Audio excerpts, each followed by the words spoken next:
Hi, this is Graphically Alex coming at you with all things fat related. If that's something that interests you, please subscribe. I'd love to have you. And today we are going to continue this podcast.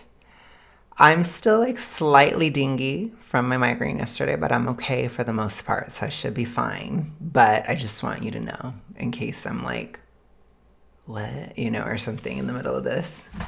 But I'm going to do my best, and I'm just going to continue on from where we were, and we're just going to react to what they're saying, and we're going to see what they're saying. And yeah, I guess I'll go as long as I can handle it. So let's go. Or less than 10% in 5 years. Other studies show even slower rates. And so, there's the elephant in the room. There's the elephant in the room. Progress to diabetes within 5 years. Okay. And so they're talking about pre-diabetes becoming diabetes. Figure has largely been shared with hospitals, professional organizations, state health departments, and it's been very embraced and publicized. When asked about that number by Science Mag, they responded saying, "We no longer use that statement to characterize risk." And so the CDC's own data shows progression from pre-diabetes to diabetes at less than 2% per year. Shocker. I'm shocked right now. Or less than 10% in 5 years. Other studies show even slower rates. And so, there's the elephant in the room. There's the elephant in the room. It's outstanding in the sense that being diagnosed with prediabetes will cause you to spend a lot of money, will cause you to stress out and experience stress and financial burden. And shareholders. So I actually got into a fight with somebody on Instagram recently about, all I said was it doesn't cost money to downsize. And they went on this huge tirade, and I went back and forth. They ended up deleting the comment and everything, because of course they did. But I just was like, you seem really attached to this. I'm like, are you able to just say that you're making the decision to not do it? And she couldn't do it. She's like, why do you assume that I'm doing this? Why do you? And I said, I'm not. It's just you're so gung-ho about this point that it costs money to lose weight. And I'm telling you all these things of why it doesn't. And you're very passionate about it. So I would assume, I was like, it doesn't cost more to eat less. It doesn't. And they're so against that. So I'm assuming that you probably are having more, and I'm talking about in general, because she was trying to make it personal about me. And she's like, well, I've seen that you've downsized and blah, blah, blah, and you shouldn't be saying that you know how much money it costs and da-da. And it's like, no, it actually saved me money. I couldn't have done my activism because it saved money. I was impoverished when I lost the majority of my LBs. It was somewhat by choice, obviously, because I decided to be an activist, which it's crazy in and of itself, but that's a whole other topic for conversation. But I did it. I was impoverished in 2021 and 2022 due to health issues those years, but 23 and 24, it was like a choice. It was kind of like, well, I'm used to this. I'm willing to make the sacrifice. Let me continue type of vibe. And I couldn't have done it if it costed more to eat less. I couldn't have done it. But no, it kind of saved me. It's this weird thing where it's like all the money I put in to upsize that much, I got it back. Kind of freaky, right? Where it can start to cost a bit more for downsizing is really, for me, it was towards the end of 2024 when I ran out of clothes. So I had to buy clothes. I had to start spending some money on certain food things, because I was very small fat at that point. I was almost mid.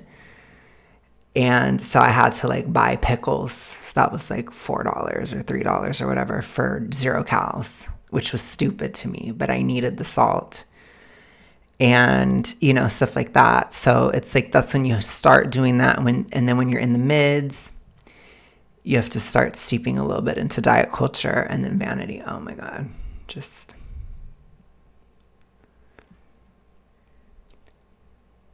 No. No, I'm just kidding. That's how I feel.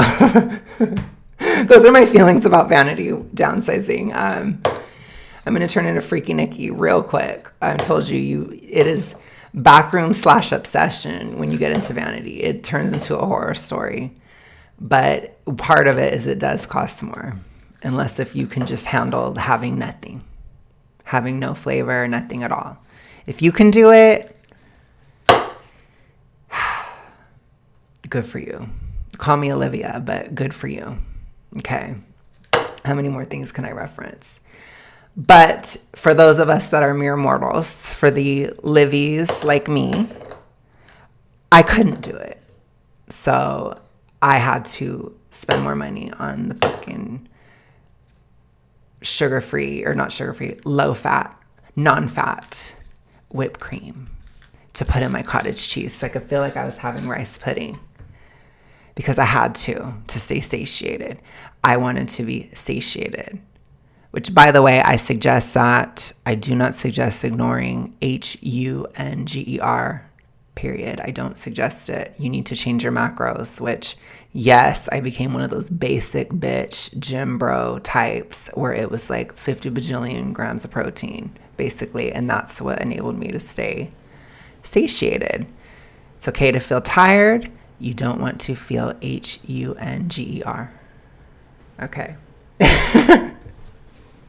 I hate it when the gym bros say that. It drives me nuts. It doesn't mean that you can't be like, scale of 1 to 10. I always say like 1 to 3 is okay. But anything beyond that, no, your macros are trash. So you need to shift it. And you might have to change. But the point is, that's where it can cost more. Do you see how specific that is? That is not the person I was talking to. That is not these women. No. No. Don't do that. Don't do that. Don't do it because no, it's not going to fly with me. So stop with that. TR folklore, toxic ritualistic, E fall by letter D folklore. Stop. Why would shareholders want to benefit financially from anything? It's not like they benefit far more from your obesity. So just stop. You guys flop so hard on this. It is so dumb. Auntie is going to just start saying shit is dumb. This is dumb, dummy, dumb. You are dumb. You are dumb for saying this. Legit. They profit off of you thinking you're smart in saying this. How about that? That's almost their. They care about our health and they just don't want to see Okay, but you do? Please stop. us be so big anymore. Yeah. Anyways, so if we remember Richard, You don't give a fuck about anything but your own coping mechanism, your own self. They are selfish. So just stop. Just stop. Again, you know what? I'm done. This is happening today. Hold on. I never like to show me putting it on. We're done today. Ooh, it looks a little tweaked. I haven't used it. Auntie, aka the witch. No, I'm just kidding. Let me rebrand the witch as Auntie. No, I'm just kidding. The witch hasn't been around in a minute because I was too tired, but it looks like it's a new month, it's a new day, it's a new time, and I'm here. So no. Con, Yes. he now says he rused the day he helped promote the term prediabetes, calling it a, quote, big mistake. Ruse the day. It's Like just like the fucking guy, Neville from iCarly. like Neville from iCarly, and also the guy who created Golden Doodles. Yeah. He's Like- like, that's the biggest he's mistake of my life. Insulin resistance is a problem, period. Insulin resistance is a problem, period. Insulin resistance is a problem, period. Do you think it's okay? Why do you think it's okay? Why? Tell me why it's okay. Reality is not on your side. Reality is not on your side. No. You fucked with nature, dude. Yeah. Yeah. I mean, at least it's good. I think being at such a size is what is very unnatural for the human body. If you want to talk about it, it's inherently harmful to the human body, which I don't usually use those types of arguments, but people in the TR, they use it all the time. They say, I'm naturally this big. I'm naturally like this. I'm naturally this. When somebody, by the way, the TR, it's the toxic ritualistic E followed by the letter D. I have to make sure I say that every time because somebody always asks and I feel so bad.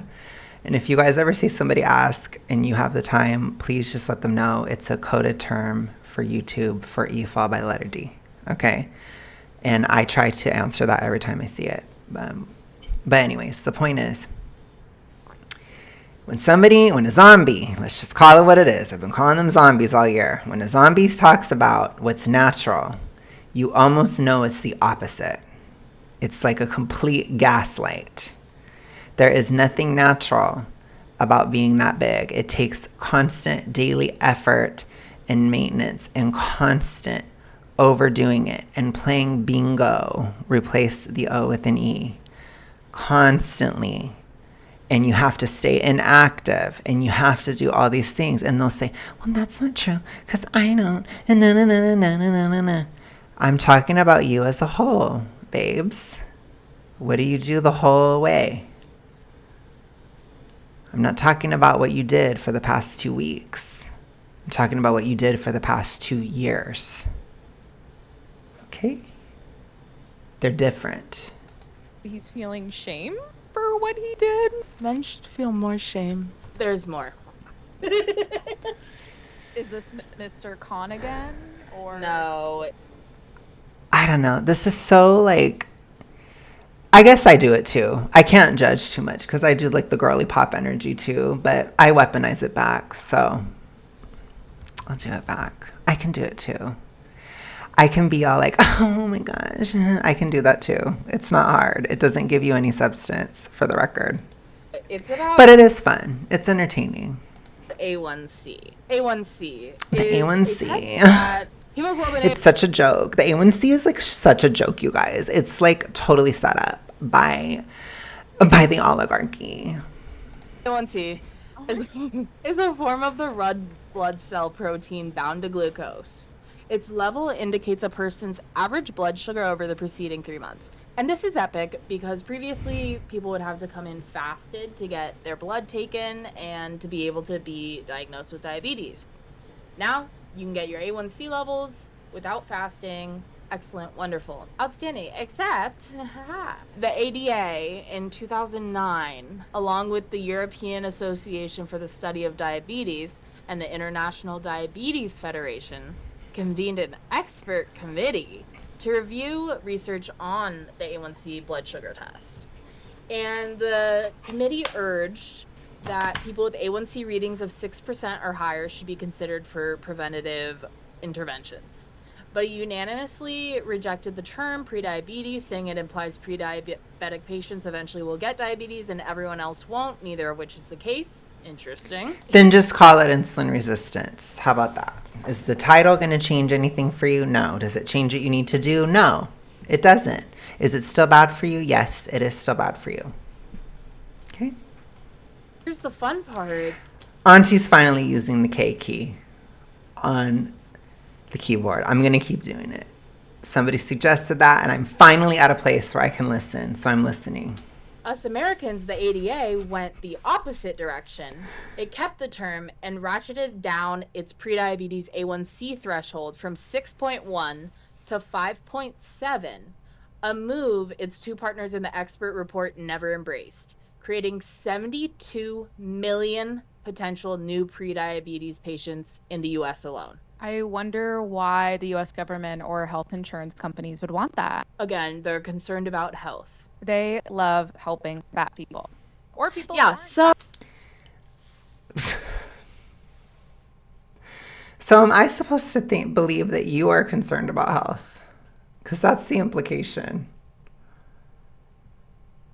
It's just wild.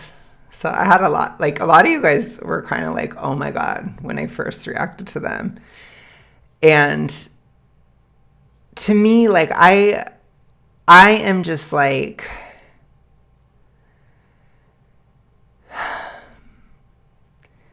I keep going back to the same talking point of like, insulin resistance is bad for you. It means you're having issues absorbing nutrition. At the very basic level, you are not able to absorb nutrition because you are too fat. You're too inactive.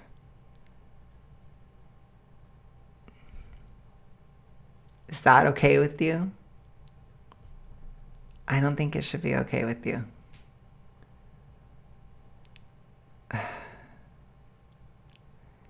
Because insulin is there to absorb nutrition and to absorb energy into cells. So if you have insulin resistance, it means you're not doing that as well. Just because it's not at a diabetic threshold doesn't mean that it's not still a problem. It doesn't mean that you still don't have lower energy. I've been pre-diabetic before. I had the dark rash on my neck. It doesn't feel good. I've had the hunger of it too. It's ferocious. It's not fun. It really isn't fun. So I don't know what the hell they're talking about of, oh, whatever. Ah! It's not like they want you healthy anyways. Ah!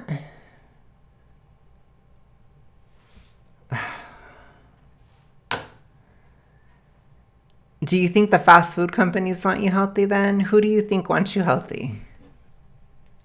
Who?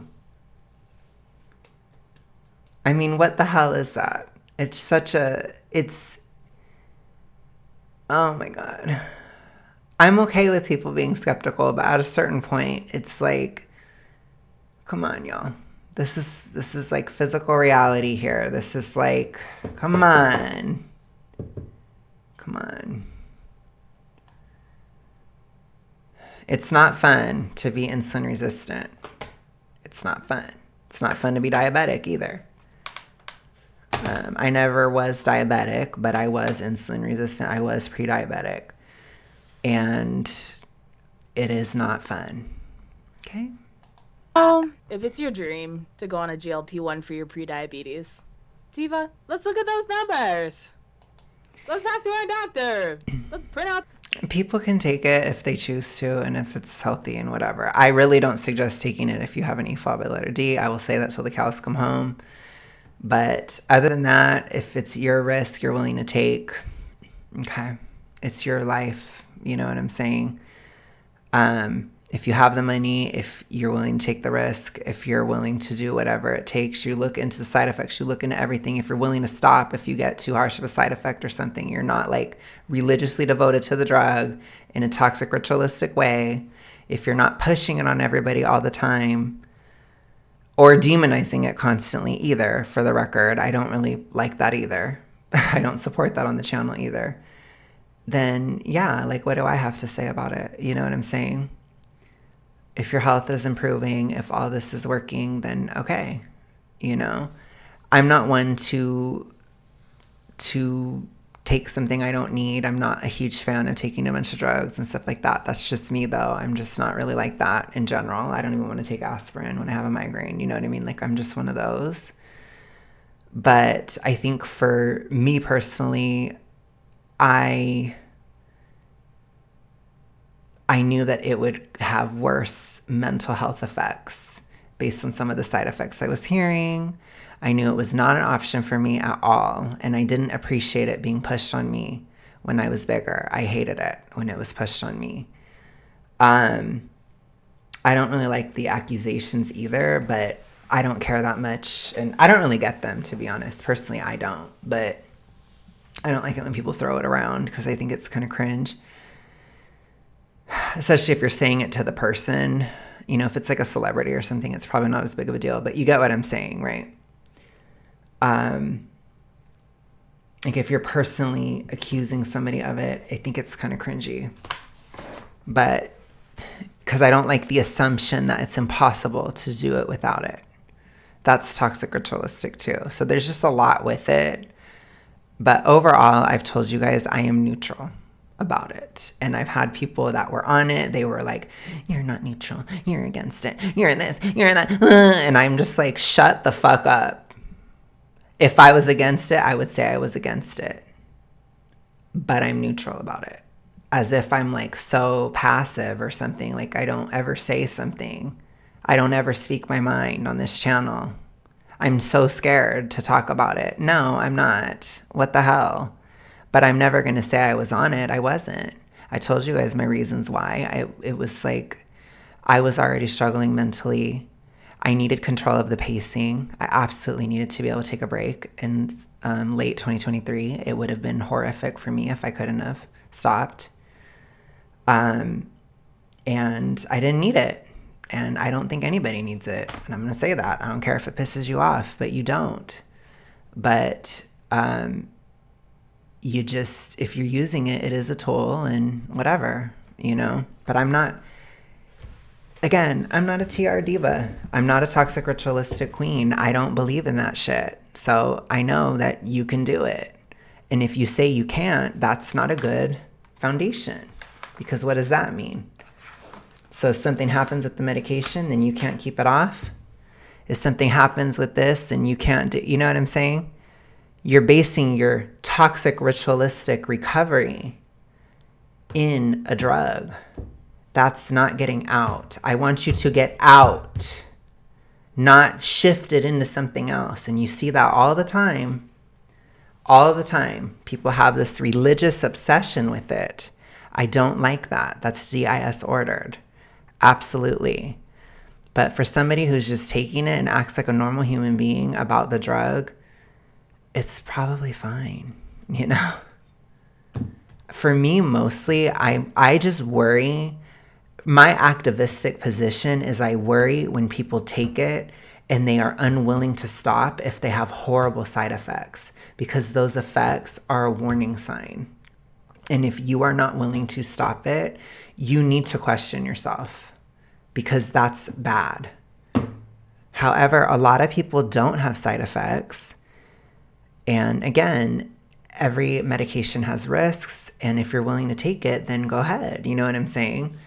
It's your choice. So, and I'm not going to sit here and like judge you or act like you're a lesser person or anything either. I don't agree with that. I think that's stupid, you know? You can't paint things in such a broad brush. Some stuff. We also, every episode, we will... But they are very upset about other people taking it because they're trying to control it. I'm not trying to control it. I'm just giving you some skepticism. I do believe it's over-glorified. And I do believe that zombies utilize it often. And I also think because of that, it is in danger in one way or another years down the line. Nothing's going to happen today, but if trends don't shift even a little bit and people keep ABUSEing it like they are now, it might not be around forever. And I'm talking years down the line, 2 or 3 years down the line, things could shift. So we all should be invested in people not misusing it, because it's not good. And I do think they're good drugs, especially for diabetes. So, yeah. But anyways. We'll include works cited, some citations, so that you can read the information that we got our information from. You can read any of the studies. We will be citing those sources. We will have our bibliography. Shall we talk about Cass Elliot? Yeah. The pre-diabetes discussion was depressing. I need something to uplift me. Yeah, this will definitely make you feel good and happy and nothing sad. Before we begin, I do just want to note that I won't be calling Cass Mama Cass, because I did read a Rolling Stone interview she did where she said that she hated being called Mama, and she actually named her TV special and last tour Don't Call Me Mama Anymore. So I am going to be respecting her wishes. Cass Elliot was born Ellen Naomi Cohen on September 19th, 1941 in Baltimore to Philip and Bess Cohen. Her family was subject to significant financial stress over the course of her childhood years. Her father eventually succeeded through the development of a lunch wagon that provided meals to construction workers, and her mom was a nurse. My mom is also a nurse, so we are Diva connected. shit. I have found a couple of different stories about how she adopted the name Cass since her name was Ellen. One of the sources I saw said that she picked the name after the actress Peggy Cass, but then another one said that her father nicknamed her Cassandra and it was shortened to Cass. And also, the latter came from her daughter Owen's memoir about her. So I obviously believe Cass's own daughter over Wikipedia. So we're gonna That go with sounds that one. reasonable. I really love the evolution of a nickname. That's all. Just like wondering how did she get the name Cass? And it was just her dad randomly Just calling being her like, Cassandra. actually, that's like our cat Bimo that we call dense bean salad. I mean, BMO does have a lot of beans, so Dense bean salad. exactly. And she said in an interview that the Elliot part of her name was in honor of a friend who had died in a car accident. So RIP. R.I.P. She did a little theater in high school, classic, and moved to Greenwich Village at 19 to pursue an acting career. And she appeared in a number of Broadway musicals like The Music Man in 1962. Oh my God, I didn't even know that. Ugh, back when you could move to the Greenwich Village, to Greenwich, the, fuck me. People are gonna get me. The or Greenwich. I think it's the. I always just hear Greenwich Village, but Well, that's because everyone's wrong. I know it's the West Village. So it's the same thing. Back when you could move to Lower Manhattan and Playing it be safe. on Broadway at 19 and Yeah. afford it. And one of the other roles she auditioned for, she lost to Barbara Streisand. I actually would never be able to hear Barbara Streisand's name ever again in my life, but that's just me. It would sting for sure, but Cass Elliot will get her moment.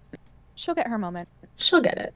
My God. She began performing as a folk singer and was a member of a short-lived band called the Big Three and later another group called Mugwumps. Here's my question. Is the Big Three astrology related? I have no clue. And if so, I do believe Cass Elliot to have had gay sex. I was almost wondering if there were three band members and they were all big. So they were like the Big Three. Yeah. We just need one more plus size person on this podcast and we can also be the Big Three. That's stealing. That's inspiration, honey. We're all fat. It doesn't matter. We're all fat here. We're just sharing. Anyways, she joined the Mamas and the Papas in 1965, eventually leaving the band a few years later in 1968 to pursue a solo career, which we will be circling back to later. Let's talk about Cass Elliot and her fatness, shall we? Let's discuss. Apparently, a popular legend about Cass Elliot was that she was hit in the head by a piece of copper tubing while walking through a construction site. And Cass said her vocal range improved by 3 notes after that happened. Truth or myth?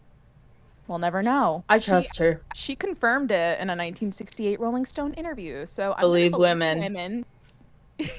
Exactly. Damn, I need to do that. According to Russell Gilliam, the sister of Michelle Phillips, who was another member of the Mamas and the Papas, the actual story is that John Phillips didn't want to accept her as a member of the band because he thought she was, quote, too fat, which I do kind of believe because everything I have read about John Phillips is not good. Kind of. I mean, even if he was a good person, I wouldn't be shocked if he said that. He is an evil man, so I believe it, but also, yeah, if he was a good person, I would also be like, Fat yeah, phobia is fine, even if you're a good person. That's the cool thing about it. Fat phobia in general, but especially in the 60s. Mama. The Is this 1960s? when I thought it was worse than ever now, though. That's what I've been hearing all the time. did they release speed as a diet pill? Let me Google. Okay, starting in the 1940s and 50s. So I wonder, you gotta wonder. I mean, I'm sure she was doing all types of weight loss. Oh, yes, and we will be getting into that. Thank God. Yeah, I know you all were wondering. We will be getting into all that goodness. Now, this is a direct quote from John Phillips himself.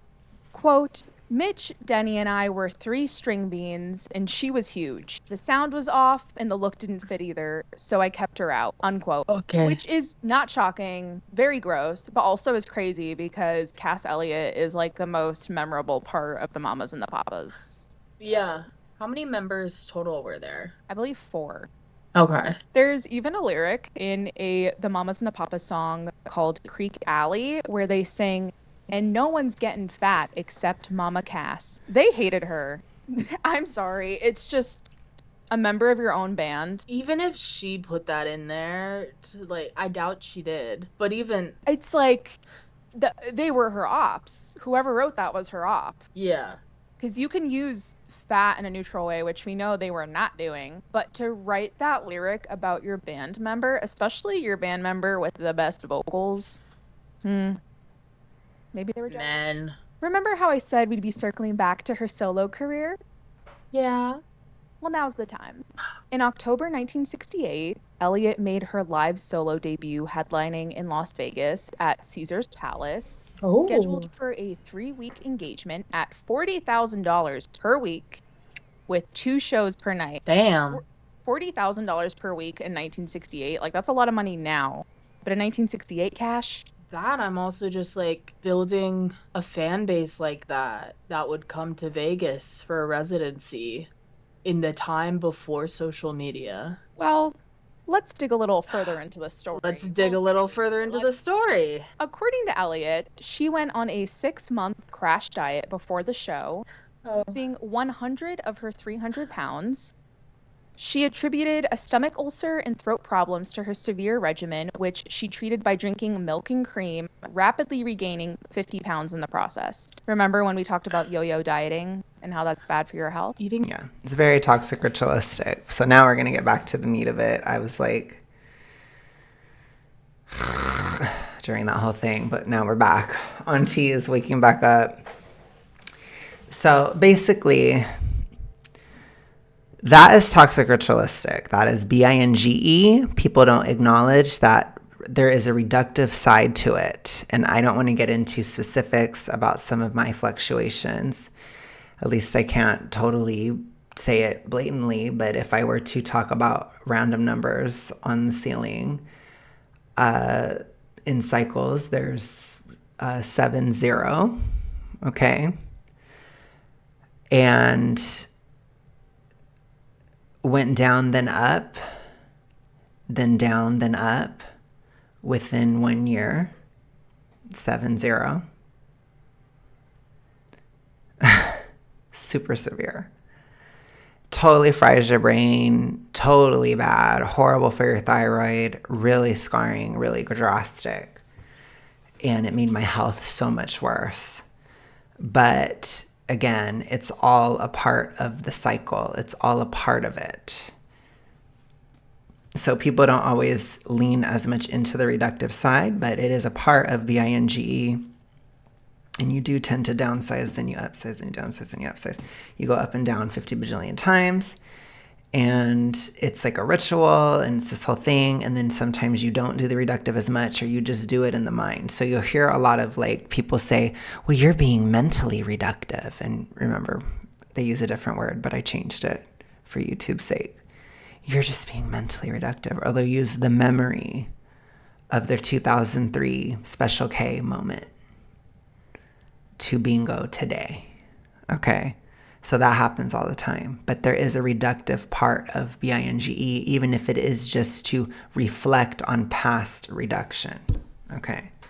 But that's what you're seeing. You're seeing somebody do it live in the flesh in that type of situation, which, yes, it is severe. It is severe binge. Milk and cream like a cat is... I'm sorry, I don't mean...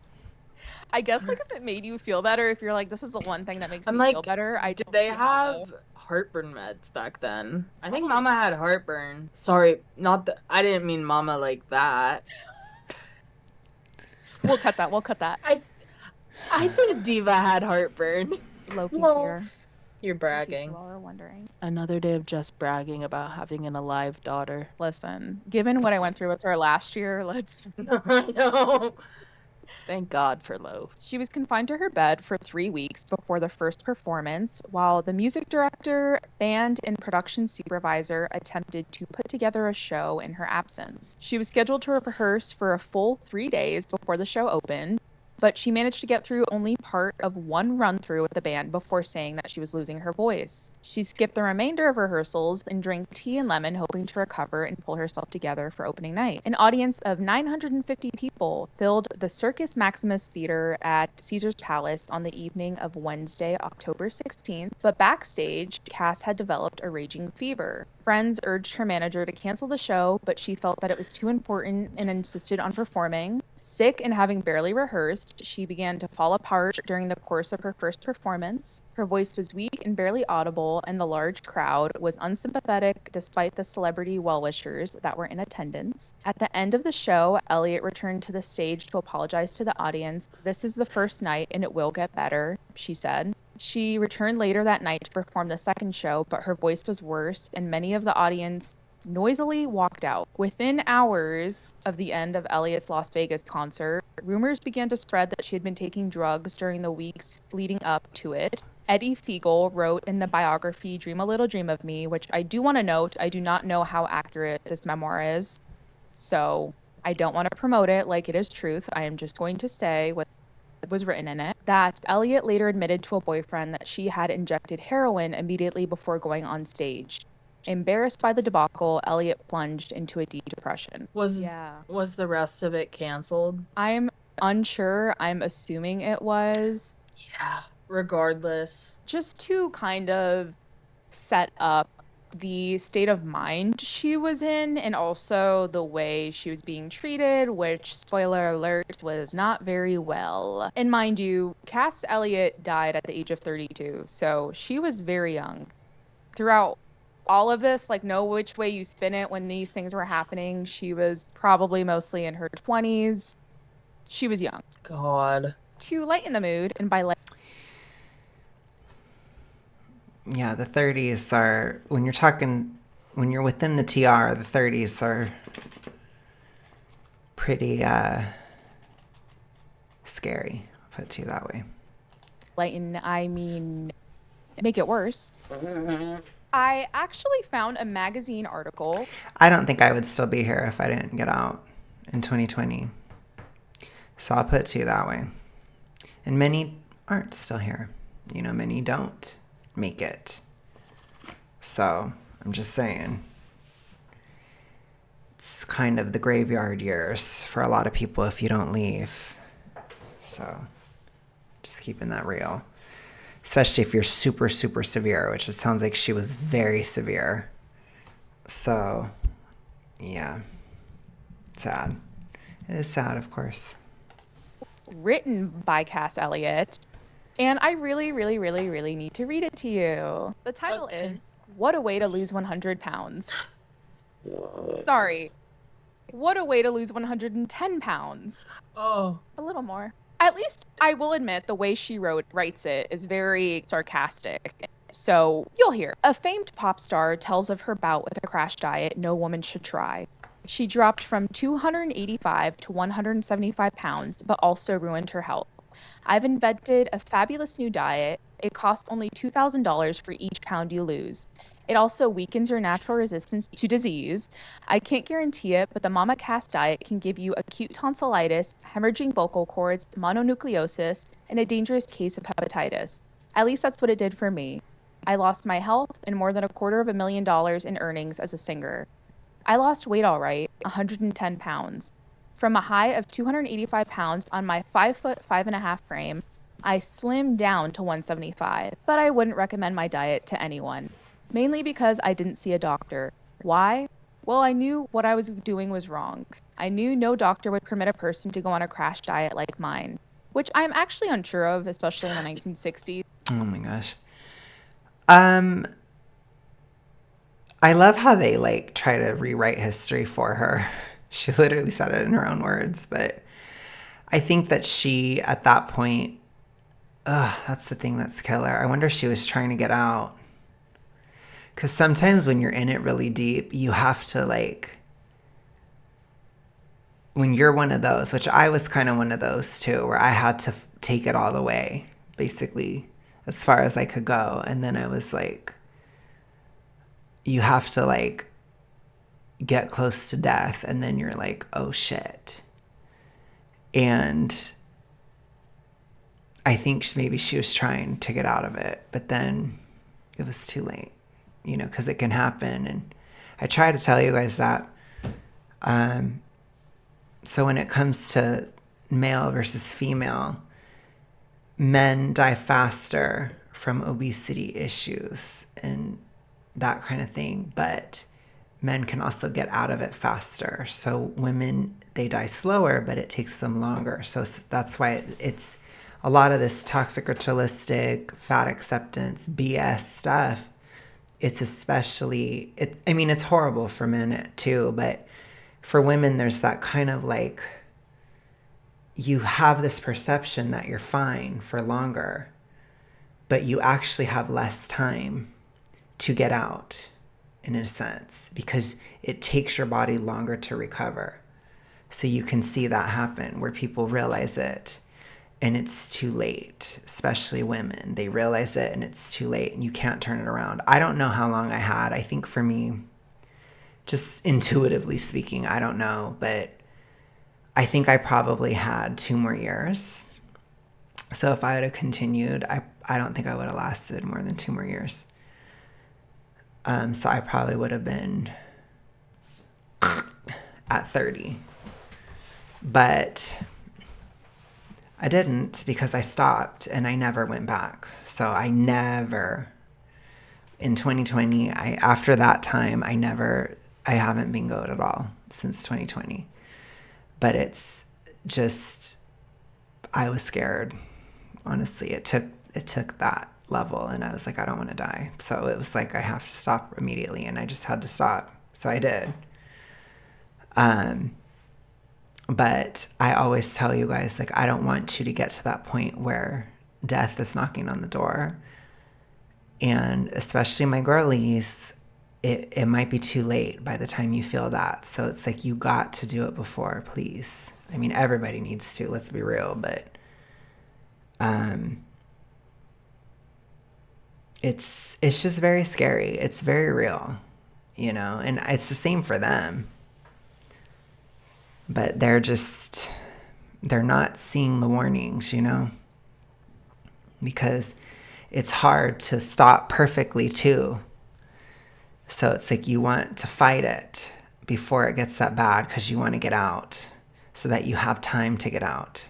So that's why I always tell you guys, get out as soon as possible. If you're in it right now, stop it right now. Fight it right now.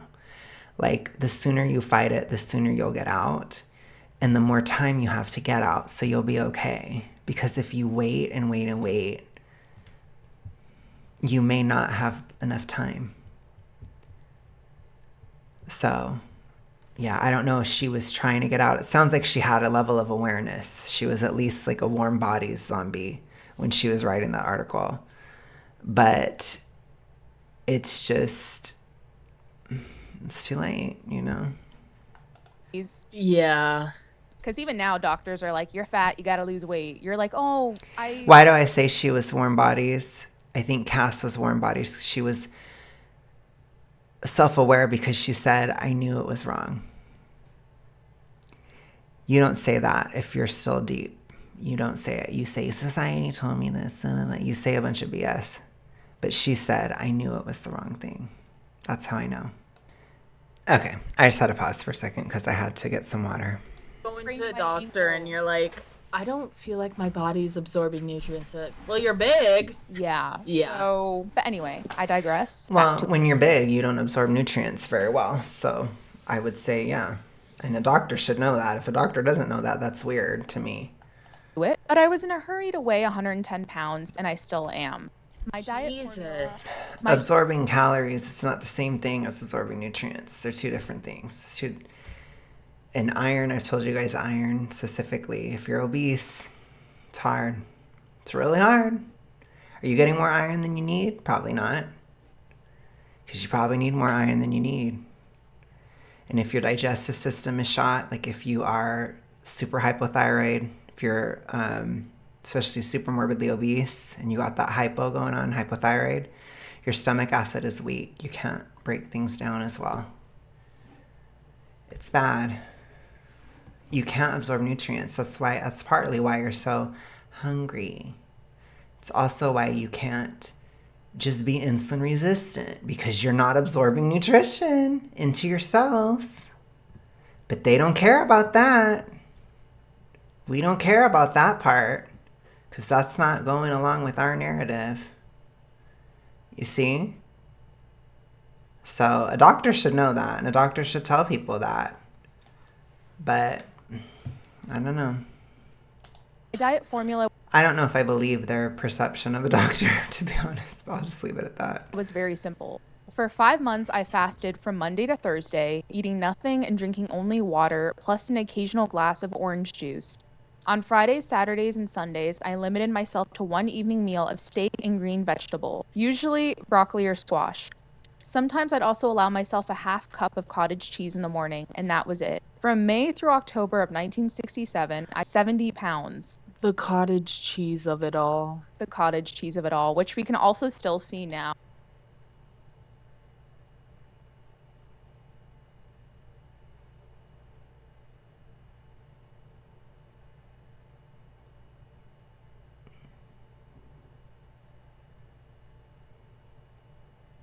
I am trying to not be so nasty.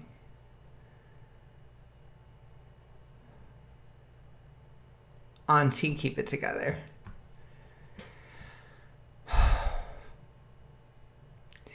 The fact that they would list that whole thing and then highlight cottage cheese as if somebody eating cottage cheese is similar to doing a crash die.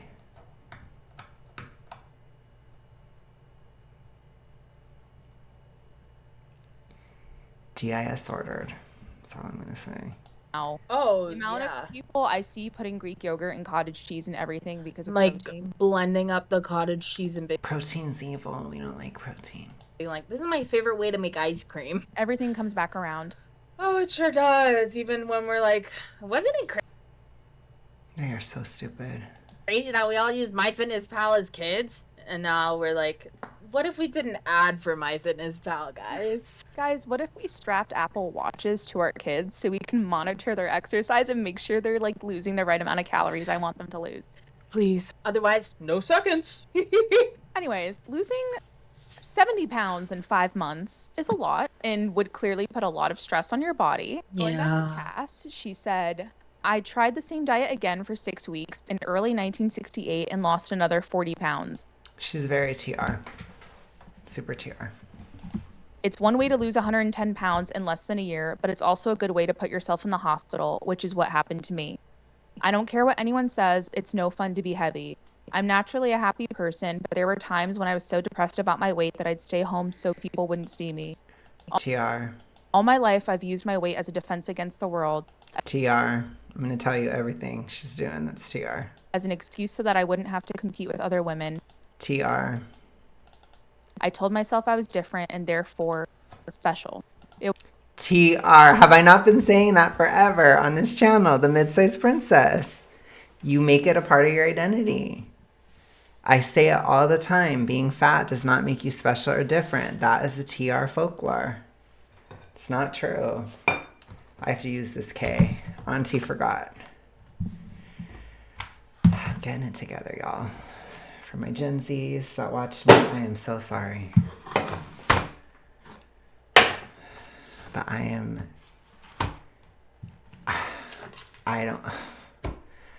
either in my mid-30s already or I'm going to be this month. And we'll see. It's going to happen to you too. I guarantee you. It was a cop-out. She just basically goes on to say that But it's a blessing. Because it wouldn't have happened if I didn't get out of the TR. I have to say that. Get my mid-sized princess wand that's still here. It's a blessing to be entering my mid-30s this year. A little ASMR for you. But it is. It honestly is. her entire life she rationalized. You want to get old enough to get out of touch and be called some weird thing by Gen Alpha. my Gen Zs. You want to be old enough to get out of touch. You want to have the blessing of getting out of touch. It's a beautiful thing. Her weight as something that made her stand out. And she also talked about how difficult childbirth was for her and that she stayed in the hospital for almost a month. Jeez. And guess what she did as soon as she got home from the hospital? She started herself. She also noted that other members of the mamas and the papas all noticed she was on a but never said anything to her. People enable all the time. It's the same thing with overdoing it. Of course not. Of course not, because they liked it. Yep. Same thing with overdoing it. I'm sure. Her best friends and her husband at the time encouraged her to self. People encourage people to keep upsizing all the time. And that a man she started seeing after her divorce told her that, quote, if you really love a man and want to give him the best, you make yourself as presentable as possible. Well, what if I don't want to give a man my best? Well, it's just as bad to say that if you really love yourself, you'll stay over 300 pounds. It has never been not horrific to be fat. And I also think it's always been a choice as well. Interesting that they'd hate that I just said that, but it undermines the whole thing. That's why they hate it. When you think about it, people were still going to go see her show when she was fat. People probably... Yeah, because the social impact of it it's not as much as you guys make it out to be. It's the physical impact that is disastrous. It's the TR that she was already in. She was likely bingoing anyways. That's how she got so big. She wasn't just naturally that way. Again, what did I tell you guys about the word naturally when it comes out of a zombie's mouth? It means the opposite. Bought the tickets when they thought she was fat. The fact that people made it so unbearable for her to go in public. It's her own issue too, though. It's tough. It's hard to separate when you're in it deep because you don't always know. And you can't always separate because you project too. So unless the people are saying things to you constantly, which it does happen where people are in situations where they're constantly called fat or made fun of for being fat or that kind of stuff, it's usually within families and things like that. But, or usually people that are also in the issue or have a TR issue, even if they're on the reductive side or whatever's going on, they have their own issues if they're obsessively calling it out all the time. But regardless, zombieism goes all around everywhere. You know what I'm saying? It's it's especially weaponized against the self. So I do believe that she went through something. She had something dramatic. Something happened. And she used it to cope, which is horrible. And she came out of it too late. That is why I do this. I don't want people to come out of this too late. I don't want the two of them to come out of this too late. You know? It's going to take you longer to weight normalize as a woman. You have to keep that in mind because your health really, really is affected by that. And you could realize too late. It's devastating. That she felt like this is what she had to do to be able to put on a good show and to be able to have a career, which been there, done that. For those at home who don't know, I used to model. It truly is, at the end of the day, you can have everything, but if people aren't treating you like a fucking human being, yeah, you're probably still gonna want to lose weight. The dehumanization and the way she's... They always go to, it's everybody else's issue. It's everybody else forcing you to do something. No, it's not true. Spent a year of her life starving herself to lose weight and then spent a month in the hospital after giving birth to her child and then got home and immediately started starving herself again. And all the people around her were like, you look great. You need to lose more weight. It also is really interesting, too, because this is the 1960s. And how many times have we been shown old bathing suit photos of women in the 60s where we're like, oh my God, see, bodies were normal. Okay, you're not able to use that. She's an outlier.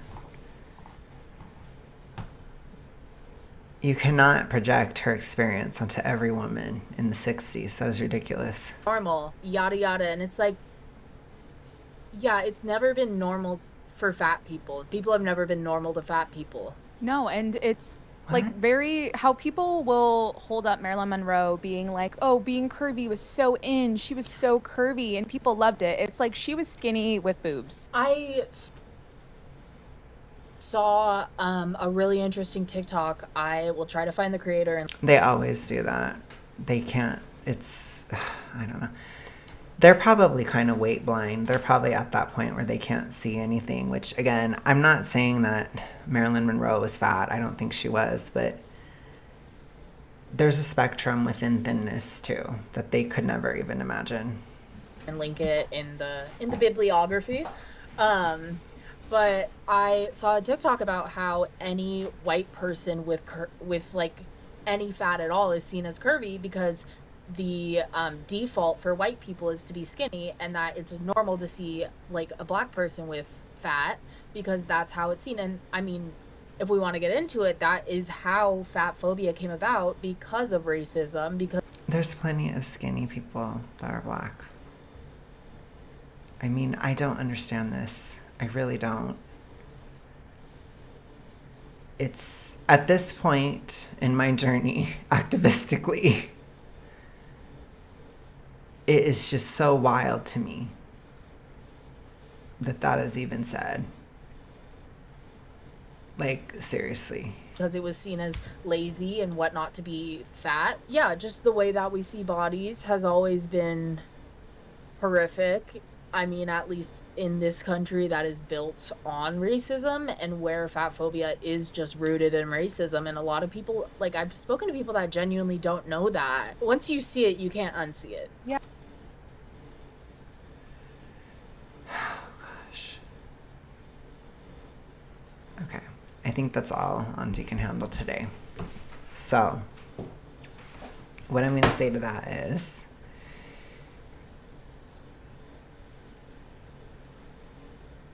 fat phobia has nothing to do with race because any race can be fat. So it doesn't make any sense. Weight is also mutable. Race is not mutable. So again, it doesn't make any sense. The logic does not apply.